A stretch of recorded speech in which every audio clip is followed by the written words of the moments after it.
자, 이스라엘 백성들은 이제 애굽에서 나와서 가나안 땅 향해 가고 있습니다. 가나안 땅에 들어가기 위해서는 광야의 길을 거쳐야죠. 그런데 광야의 길에는 변수가 많습니다. 한 번도 걸어본 적이 없는 낯선 길을 걷고 있지 않습니까? 양식도 부족하고 물도 부족합니다. 또 도처의 불뱀과 전갈이 우글거립니다. 그들은 뙤약볕 아래 거친 길을 40년을 걸어가고 있습니다. 여러분, 우리 인생도 다르지 않습니다. 우리가 예수를 믿고 구원의 벅찬 기쁨과 감격을 누리고 있다 할지라도 그것만으로 우리 인생의 문제가 저절로 해결되는 것은 아닙니다.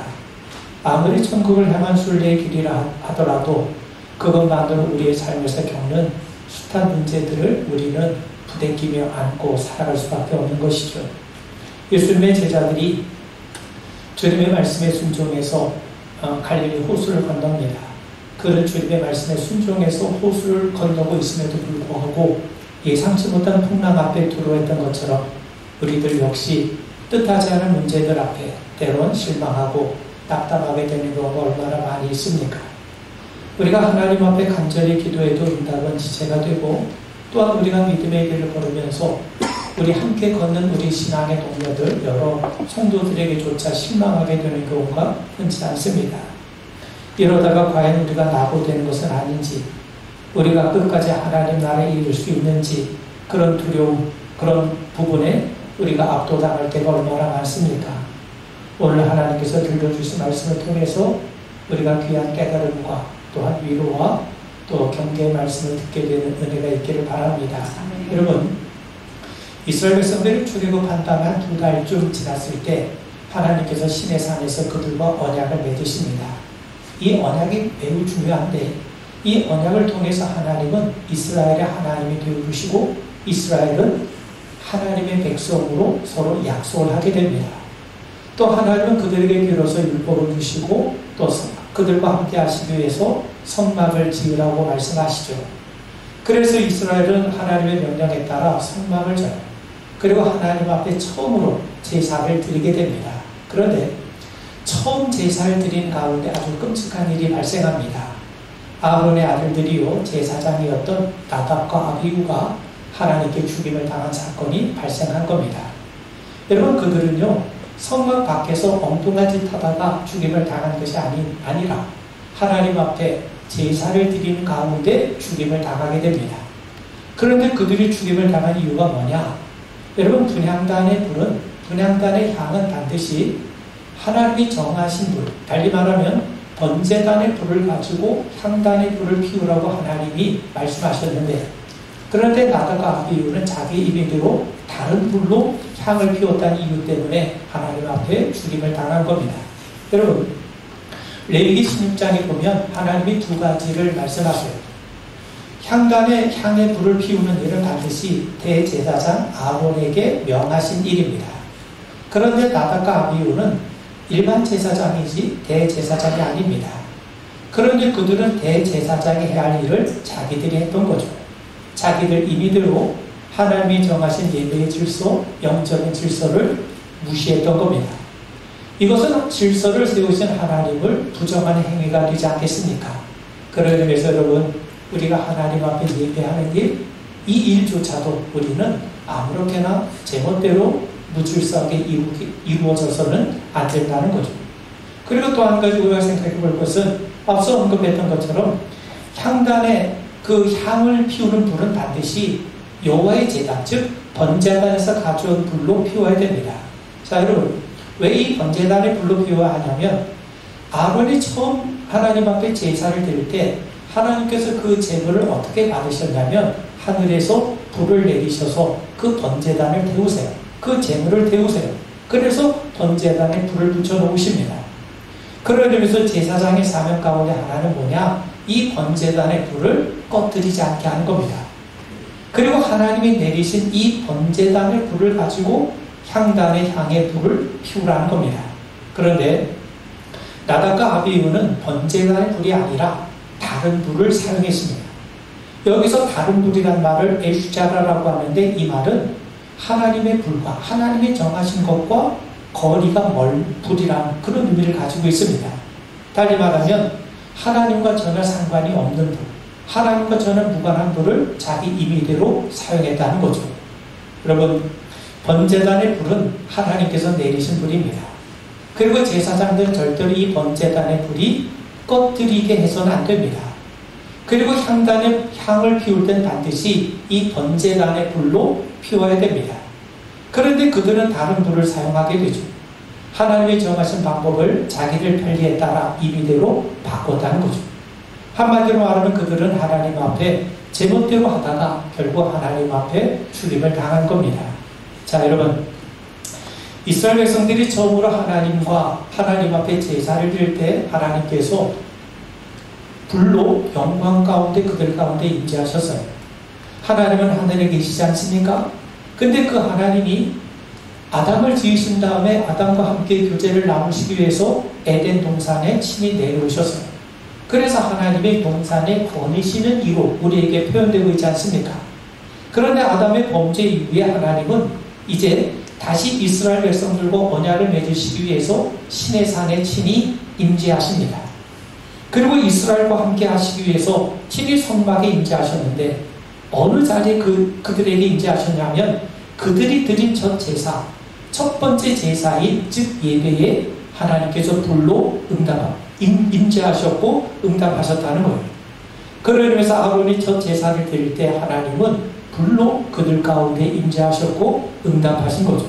자, 여러분, 그렇게 보면 하나님은 하늘에서 신의 산에 내려오셨어요. 그리고 이스라엘이 예배 드릴 때 성막의 지성소 그 번제단 위에 불로 응답하며 내려오신 겁니다. 그런 의미에서 하나님이 백성들에게 자신을 구체적으로 드러낸 장소가 어디냐? 그 자리가 바로 제사입니다.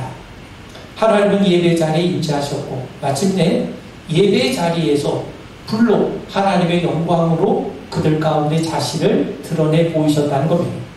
그런 의미에서 예배가 중요하죠. 백성들이 공식적으로 드린 예배에 하나님의 영광이 임했다는 사실은 우리에게 매우 중요한 의미를 시사해 줍니다.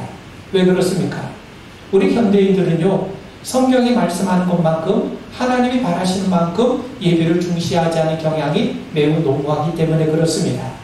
자, 여러분, 레위기 9장에 보면 아론이 하나님 앞에 제사를 드릴 때 하나님께서 불로 제물을 태우심으로 하나님의 영광을 드러내셨다고 말씀해요. 하나님의 영광이 불의 모습으로 백성들에게 나타났다는 겁니다. 그를 위해서 하나님은 우리 눈에 보이지 아니하지만 그 하나님이 우리 가운데 드러나실 때는 불로 자신을 나타내셨다는 거예요. 여러분, 우리가 오순절 성령 강림에 대한 이야기를 잘 알고 있지 않습니까? 오순절 성령 강림 사건이 일어날 때 거기 120원도들이 모여 있었어요. 그때 성령님께서 임재하셨는데 성령께서 마치 불의 혀처럼 갈라지는 모습으로 나타나셨어요. 하나님이 불이라는 게 아닙니다. 성령이 불이라는 게 아닙니다. 하나님의 임재하심을, 성령의 임재하심을 우리 모두가 확인할 수 있도록 불의 모습으로 드러내 보여주셨다는 겁니다. 자, 여러분, 그런데 하나님의 영광이라고 한 이 표현을 유대 사람들은 쉐키나라고 불러요. 하나님이 우리 가운데 임재하시고 하나님의 영광이 드러나는 것을 그들은 하나님의 영광을 쉐키나라고 이해를 하는데, 이 쉐키나라는 말은 거한다, 거주한다, 임한다, 그런 의미를 가지고 있어요. 하나님이 모세를 찾아오셨을 때 그분은 떨기나무의 불로 그에게 신이 나타나지 않으셨습니까? 하나님은 영적인 분이시기 때문에 우리가 볼 수 있는 존재가 아닙니다. 그런데 하나님은 그날 떨기나무에 신이 불의 모습으로 임재하셔서 모세가 그 모습을 볼 수 있도록 하셨던 거죠. 바로 그 자리에서 모세는 불로 우리 가운데 임재하신 하나님의 임재를 경험하게 된 겁니다. 자, 그런데 모세에게 임재하신 하나님, 모세에게 당신의 영광을 드러내신 하나님은 계속해서 모세 가운데 임재하시면서 그와 동행하세요. 어떤 모습으로 그에게 나타나셨습니까? 이제는 애굽의 10가지 이적을 내리시는 모습으로, 홍해를 가르시는 모습으로, 만나를 주시는 모습으로, 반석에서 샘물이 흘러넘치게 하시는 모습으로 모세와 이스라엘 백성들을 위해 친히 일하시고 행동하신 모습으로 당신의 영광을 드러내셨다는 겁니다. 그런 의미에서 여러분, 우리가 보통 하나님의 영광 하죠. 하나님의 영광이라는 게 뭡니까? 하나님의 영광이라는 건 다른 게 아닙니다. 하늘에 계신 하나님이 이 땅에 내려오시는 거예요. 이 땅에 내려오신 하나님이 우리와 동행하시고 우리를 위해서 친히 일하시고 역사하시는 것이 바로 하나님의 영광입니다. 그렇다면 하나님의 영광이 가장 분명하게 가장 최고로 드러나는 것이 무엇입니까? 바로 성자 하나님이신 예수님이 육신으로 우리 가운데 오신 성육신 사건입니다.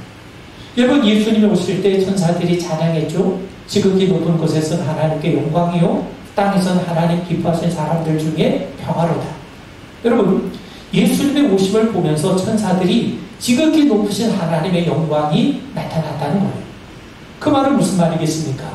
예수님이 우리에게 오신 것이야말로 하나님이 우리 가운데 거하시고 우리를 위해서 일하시고 우리를 향한 하나님의 사랑이 드러난 영광의 사건이라는 겁니다.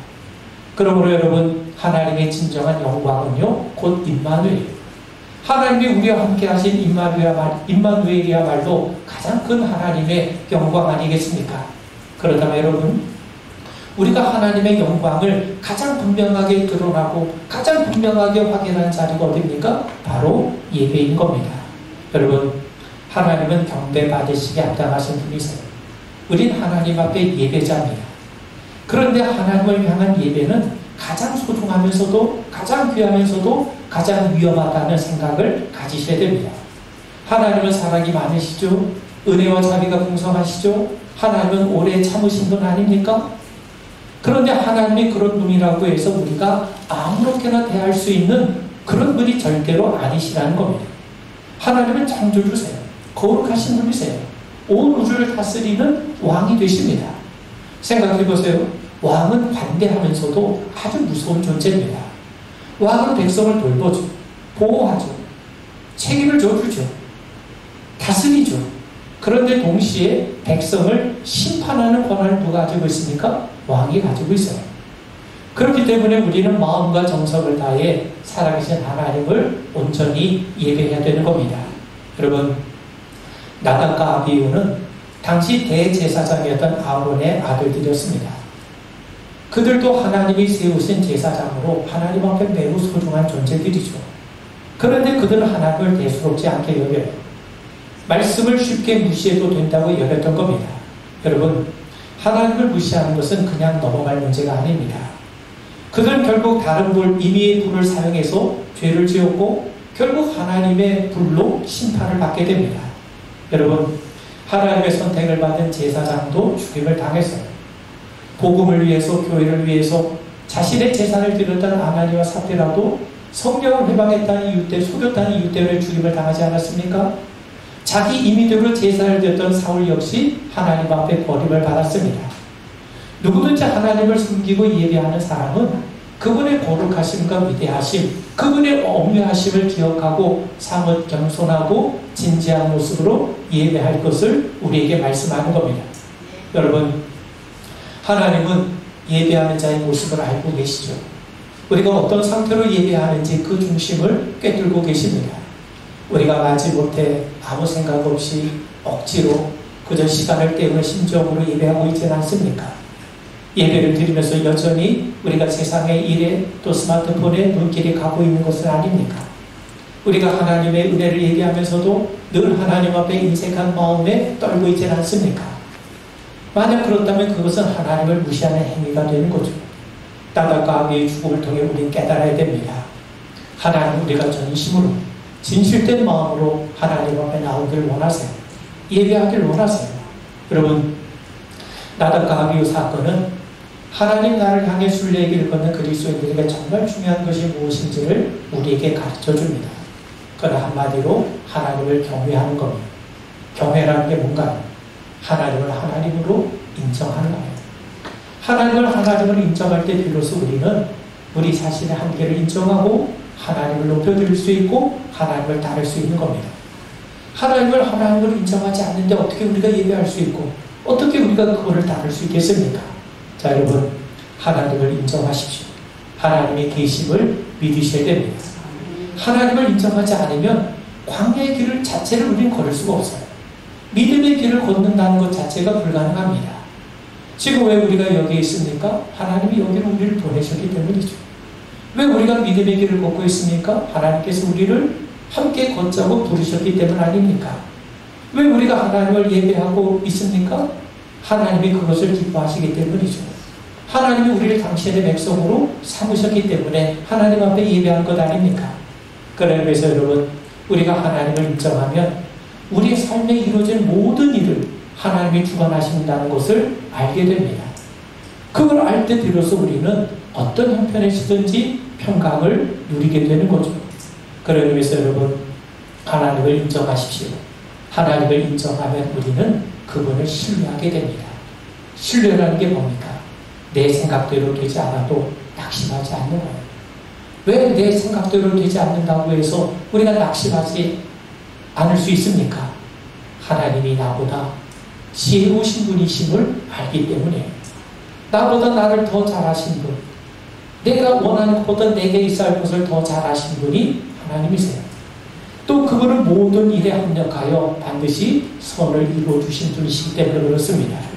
그런 의미에서 여러분, 우리가 어설프게 믿고 자신의 명철을 의지하기 때문에 자기 생각으로 하나님을 판단할 때가 얼마나 많이 있습니까?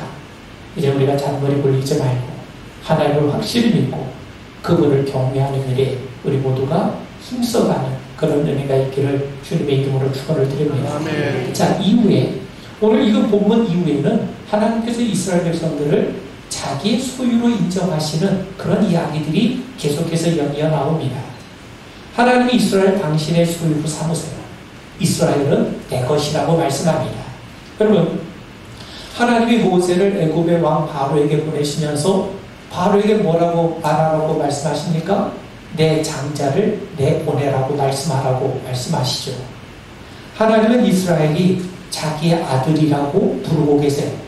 여러분, 시내산에서 그들과 언약을 맺으면서 이제 이스라엘은 하나님의 백성이라고 선언하고 계시지 않습니까? 선지자 이사야는 이렇게 우리에게 말씀하죠. 이사야 43장 1절을 보면, 이스라엘아, 너를 지으신 이가 말씀하시느니라. 너는 두려워하지 말라. 내가 너를 구속하였고 내가 너를 지명해 불렀나니 너는 내 것이라 말씀해요. 여러분, 가장 확실한 것은요, 우리 그리스도 예수님께서 친히 하나님께서 우리의 아버지가 되어주신다고 분명하게 선언하고 있지 않습니까? 그런 의미에서 여러분, 우리가 서로 사랑하면 사랑하는 사람은 내 것이라고 그러잖아요. 내가 누구를 사랑하면 넌 내 거야. 그건 뭡니까? 너는 내가 사랑하는 존재라는 것 아닙니까? 그런 의미에서 여러분, 하나님께서 우리를 당신의 것으로, 당신의 소유로, 당신이 사랑하는 백성으로 삼으심을 우리가 믿으셔야 됩니다. 그렇다면 이스라엘 백성들이 하나님의 백성이 될 이유가 뭡니까? 그들이 큰 민족이기 때문에, 그들이 워낙 재주만능하기 때문에, 원래부터 거룩하고 경건한 백성들이기 때문에 하나님께서 그들을 당신의 백성으로 선택하신 겁니까? 절대로 그렇지 않아요. 하나님께서 그들을 애굽에서 건지신 이유는 딱 하나입니다. 앞서 말씀드린 것처럼 사랑 외에 달리 이유가 없어요. 신명기 4장 13절을 보면, 여호와께서 네 조상들을 사랑하신 고로 그 후손이 너를 택하시고 큰 권능으로 친히 인도하여 애굽에서 나오게 하시며, 조상들을 사랑하셨기 때문에 그 후손들을 애굽에서 건져내셨다는 거죠. 자, 여러분, 하나님께서 이스라엘을 당신의 백성으로 삼으신 이유가 뭡니까? 그것도 사랑 외에 달리 해답이 없습니다. 신명기 10장에 보면, 여호와께서 오직 네 조상들을 기뻐하시고 그들을 사랑하사 그들의 후손인 너희를 만민 중에 택하셨으니 오늘과 같으니라. 하나님 사랑 외에 답이 없다는 거예요. 하나님의 사랑이 그들을 애굽에서 건져내셨고, 하나님의 사랑이 그들을 당신의 백성으로 삼으셨다는 겁니다. 자, 여러분, 우리도 마찬가지 아닙니까? 예수님께서 여기 오셨습니까? 우리가 어떻게 하나님의 백성이 되고 하나님의 자녀가 된 것입니까? 그것도 사랑 외에 달리 답이 없어요. 우리가 아는 것처럼 요한복음 3장 16절에서 말씀하기를, 하나님이 세상을 이처럼 사랑하사 독생자를 주셨으니, 하나님이 세상을 사랑하셨기 때문에 독생자 그리스도 예수를 보내주신 것 아닙니까? 그래서 여러분, 우리가 하나님 앞에 구원받은 것, 우리가 하나님의 백성이 된 것, 하나님의 사랑 외에 달리 설명할 방법이 없는 거예요. 하나님이 우리를 사랑하십니다. 그래서 우리를 당신의 것으로, 당신의 소유로 삼으신 겁니다. 그런 의미에서 하나님이 우리를 사랑하신다는 말은 우리가 하나님께 속한 사람, 하나님의 것, 하나님의 자녀라는 말이죠. 여러분 누가복음 15장에 보면 몇 가지 비유가 나오는데 왜 잃어버린 양을 찾아 나섭니까?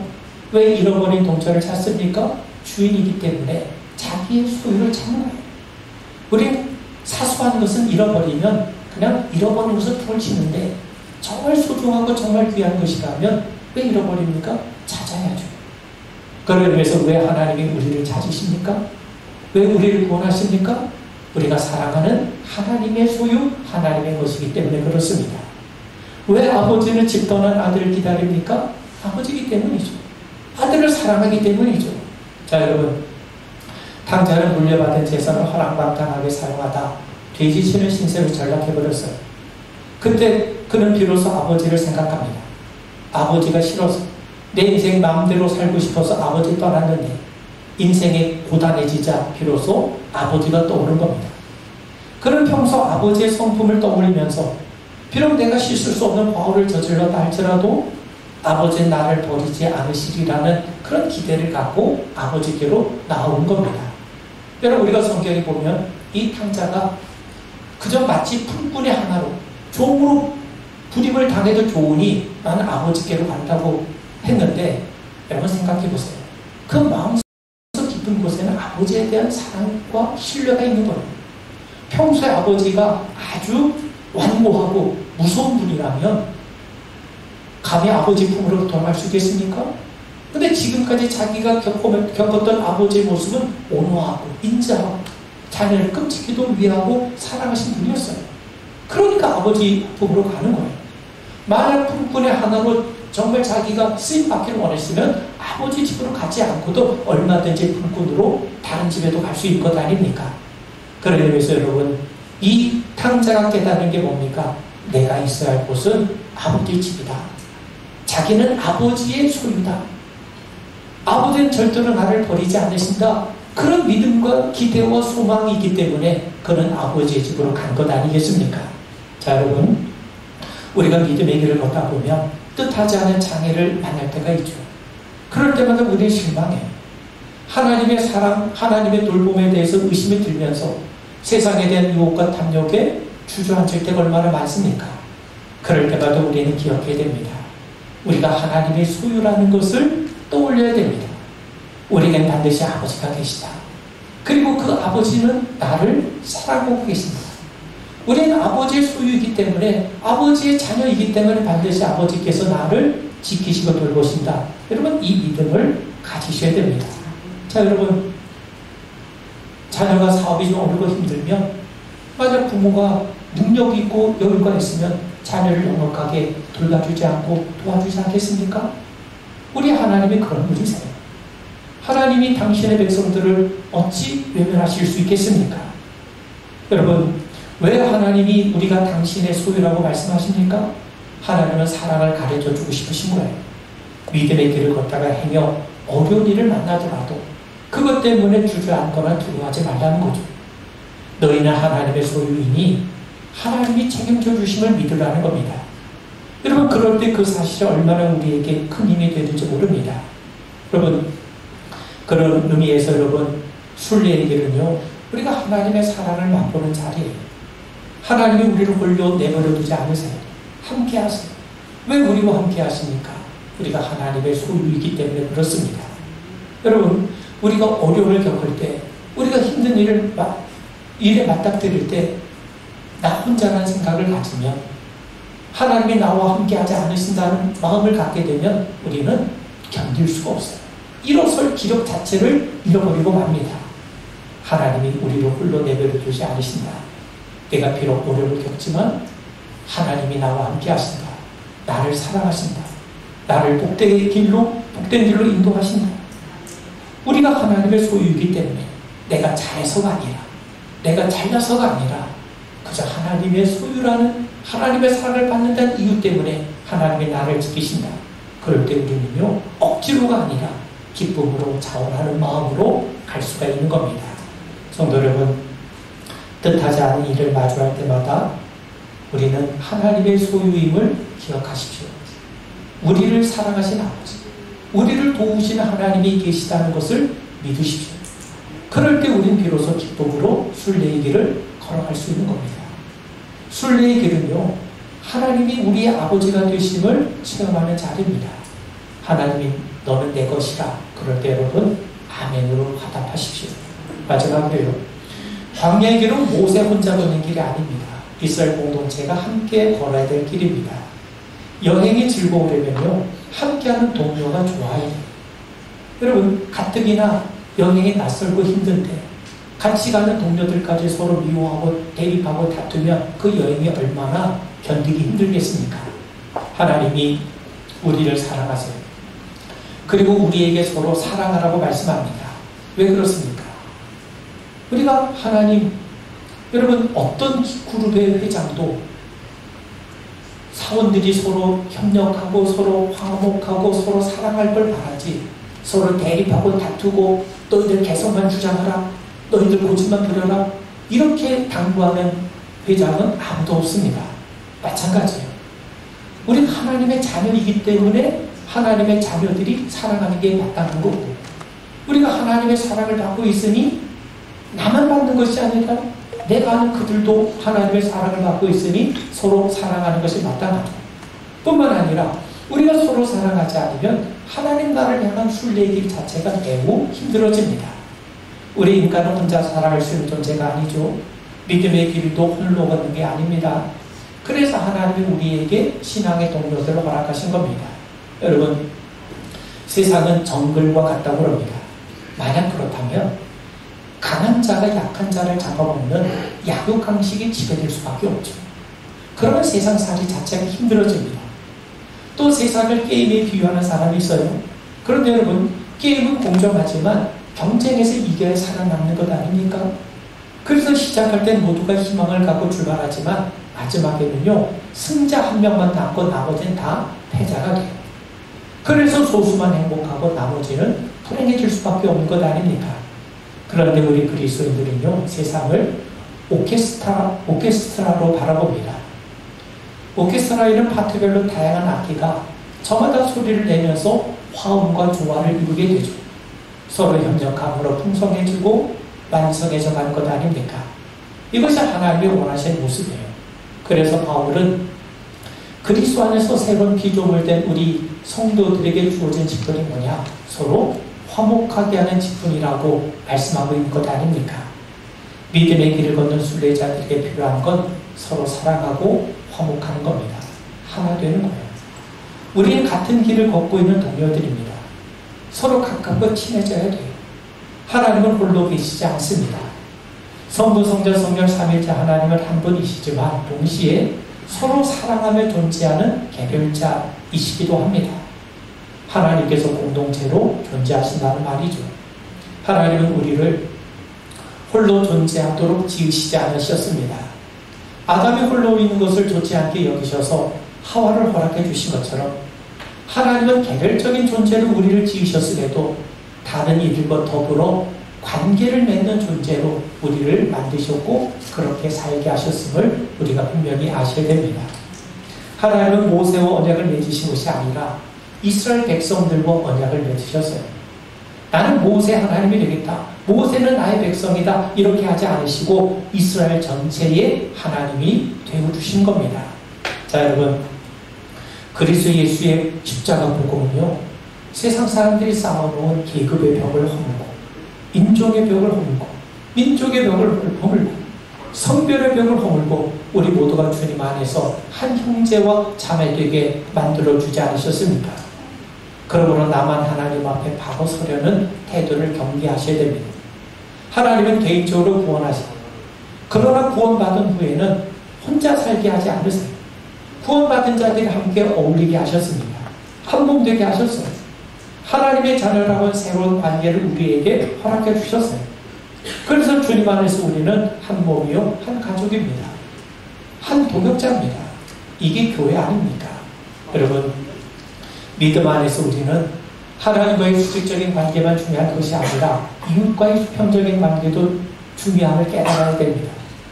믿음이 좋다는 거라며 하나님을 신실하게 의지하는 것이요 동시에 다른 사람들과 좋은 관계 맺고 있는 것 아니겠습니까? 그런데 하나님을 사랑하는 것보다 사람 사랑하는 게 더 힘들어요. 왜? 내 마음에 들지 않는 사람이 눈에 보이기 때문이죠. 그래서 사도 요한은 말씀합니다. 요한일서 4장 20절에 보면 누구든지 하나님을 사랑하노라 하고 그 형제를 미워하면 이는 거짓말하는 자니 보는 바 그 형제를 사랑하지 아니하는 자는 보지 못하는 바 하나님을 사랑할 수 없느니라. 하나님을 사랑한다고 하면서 형제를 사랑하지 않으면 거짓말한다는 거죠.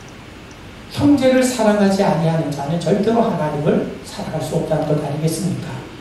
하나님을 사랑하는 것이 형제를 사랑하는 모습으로 보여지고 나타나고 검증되어야 된다는 겁니다. 여러분, 함께 순례길을 걸으면서 서로 미워하고 다투는 것처럼 미련한 일은 없습니다. 그런 상태로 어떻게 우리가 믿음의 순례길을 걸어갈 수 있고 하나님의 사명을 감당할 수 있겠습니까? 하나님께서 우리 모두와 함께 하셔서 하나님을 온전히 예배하고 또 우리가 하나님께 속한 하나님의 소유임을 깨닫고 또 우리 믿음의 형제들과 더불어 함께 사랑하는 가운데 우리 하나님 허락하신 믿음의 경주를 더 힘있게 잘 감당하게 되는 은혜가 있기를 주의 이름으로 축원을 드립니다. 기도하겠습니다.